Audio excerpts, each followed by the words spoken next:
राधे राधे। तो छठी मैया और सूर्य देव की उपासना का महापर्व छठ जो है वह इस साल का जो कि 25 अक्टूबर 2025 नहाए खाए के साथ शुरू हो रहा है। तो इस दिन के शुरू होने से पहले मैंने मेहंदी वगैरह लगा लिया है, क्योंकि ये था 24 अक्टूबर और 25 अक्टूबर को नहाए खाए है। तो मैंने मेहंदी लगा लिया है। सारी सुहागन औरतें मेहंदी लगा सकती हैं, बच्चे लगा सकते हैं। बहुत लोगों का प्रश्न होता है कि हम लोग मेहंदी लगाएं या ना लगाएं इस दिन। तो बिल्कुल छठ में मेहंदी लगा के पूरा श्रृंगार करके ही आप पूजा करें। छठी मैया और सूर्य देव की उपासना का महापर्व जो है वो शुरू हो गया है, और यह 4 दिवसीय अनुष्ठान अत्यंत पवित्रता, अनुशासन और आस्था का प्रतीक है। छठ पर्व की जो शुरुआत है उसका पहला दिन क्या होता है कि शारीरिक शुद्धि के लिए और मानसिक तैयारी के लिए बेहद महत्वपूर्ण माना जाता है। इस दिन क्या करते हैं, जो व्रती होती है ना, व्रत करने वाले, वो विशेष प्रकार का सात्विक भोजन ग्रहण करते हैं, जिसमें कद्दू भात का प्रसाद सबसे खास होता है।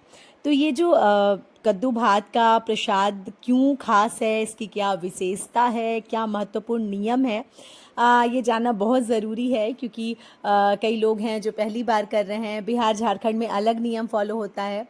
तो ये मैं मसाला भी डालती हूँ। बहुत लोग कहते हैं प्रसाद में मसाला नहीं डलता है, पर हाँ, उसमें भी, मसाले में भी आप सात्विक जैसे जीरा और वो जो अदरक होता है, इन सब चीज़ों का प्रयोग करें। और लहसुन प्याज तो बहुत पहले से ही वर्जित होता है, हम लोग पूरे कार्तिक नहीं खाते हैं।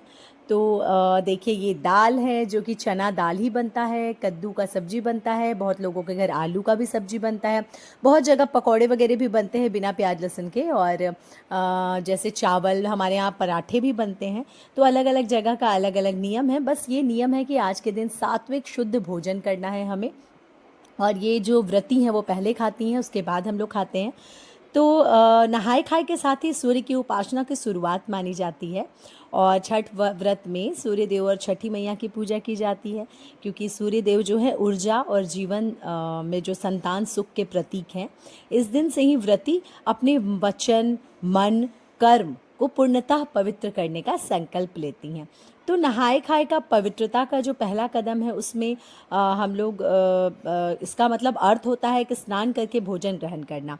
यह दिन छठ महापर्व के 36 घंटे, जो कि नेक्स्ट 36 घंटे आने वाले हैं, उसमें निर्जला व्रत का नींव रखता है। मतलब आज आप जो खाएंगे उसके बाद 36 आवर्स आपको निर्जला व्रत रखना है, और जो प्रसाद है वही आप बीच बीच में ग्रहण करते हैं, जैसे खरना के दिन। तो इस दिन शुद्धि का संकल्प लिया जाता है। व्रती सूर्योदय से पूर्व उठकर स्नान करती हैं। गंगा या किसी भी पवित्र नदी में जाकर स्नान कर सकते हैं अगर संभव हो तो। घर नहीं तो फिर आप घर पर ही नहाने के जल में गंगा जल मिलाकर स्नान किया जाता है इस दिन।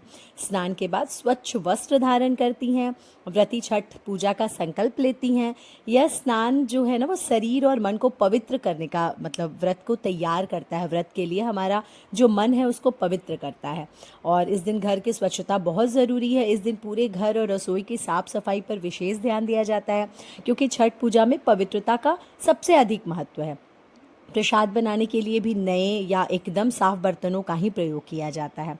सात्विक भोजन जो है वो एक बार ही ग्रहण करते हैं। जैसे कद्दू भात जो है, उसी को प्रसाद में खास क्यों माना जाता है, क्योंकि नहाए खाए के दिन जो सात्विक भोजन तैयार होता है उसको लौकी भात और कद्दू भात कहा जाता है, ये तो आप जानते हैं। इसमें बहुत मुख्य रूप से अरवा चावल, चने की दाल और कद्दू की सब्जी शामिल है। तो क्योंकि ये बिल्कुल ही सात्विक है, कद्दू को बहुत ही शुद्ध माना जाता है, तो इस दिन हम लोग खाते हैं। और बाकी दाल जैसे मसूर वगैरह यूज़ नहीं होता है, क्योंकि शुद्ध हमेशा चना है जिसको हम लोग प्रयोग करते हैं। और यह भोजन बिना लहसुन और प्याज के शुद्ध घी, या फिर बहुत लोगों के घर सरसों के तेल में भी बनता है, हमारे यहाँ शुद्ध घी और सेंधा नमक में बनाया जाता है। इसे सबसे शुद्ध और पवित्र भोजन माना जाता है। छठ पर्व की शुरुआत सात्विकता के से करने से, मतलब जितना भी आप सात्विक भोजन खाएं, जितना, बहुत लोग के यहाँ आलू गोभी वगैरह भी बनता है, तो वो आप देख लें, अपने अपने घर का अलग अलग नियम होता है। तो इसके लिए यह सब सर्वश्रेष्ठ है कि आप कद्दू भात ही बनाएं। तो व्रत की जो तैयारी होती है वो आज के दिन शुरू हो जाती है। कद्दू एक ऐसी सब्जी है ना जिसमें पानी की मात्रा बहुत अधिक होती है, और 4 दिन के कठिन व्रत में, जो कि 36 आवर्स जो आप निर्जला उपवास करेंगे, उससे पहले कद्दू का सेवन करने से व्रती के शरीर को पर्याप्त मात्रा में पानी, ऊर्जा और पोषक तत्व प्रदान हो जाता है, जिससे शरीर लंबे उपासक, जो भी उपासक हैं, उनका लंबे टाइम तक जो उपवास करेंगे उसके लिए तैयार हो जाता है ना। तो परंपरा और मान्यता ऐसा है कि लोक मान्यताओं में कद्दू को बहुत ही पवित्र फल माना गया है। इसलिए छठ पूजा में शुद्धता और स्वास्थ्य के संतुलन को बनाए रखने के लिए इस पारंपरिक प्रसाद को विशेष महत्व दिया जाता है। तो आइए जानते हैं कि नहाए खाए के विशेष नियम क्या हैं। तो पहला नियम है, नहाए खाए के दिन कुछ खास नियमों का पालन करने के लिए व्रती सूर्योदय से पूर्व उठकर स्नान करती हैं, घर को शुद्ध करती हैं। भोजन में जो बनता है वो केवल मिट्टी या फिर कांसे के बर्तनों में ही बनाया जाता है। खाना पकाने के लिए लकड़ी या मिट्टी के चूल्हे का ही प्रयोग किया जाता है।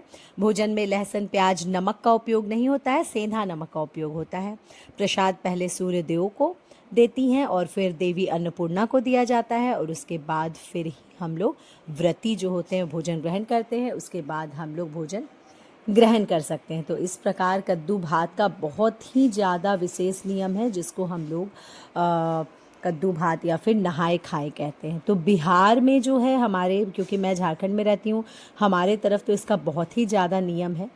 तो छठ पूजन में जो दूसरा दिन आएगा वो खरना होता है, फिर सायंकालीन अर्घ होता है जो कि तीसरा दिन है, और प्रातःकालीन अर्घ होता है जो चौथा दिन होता है।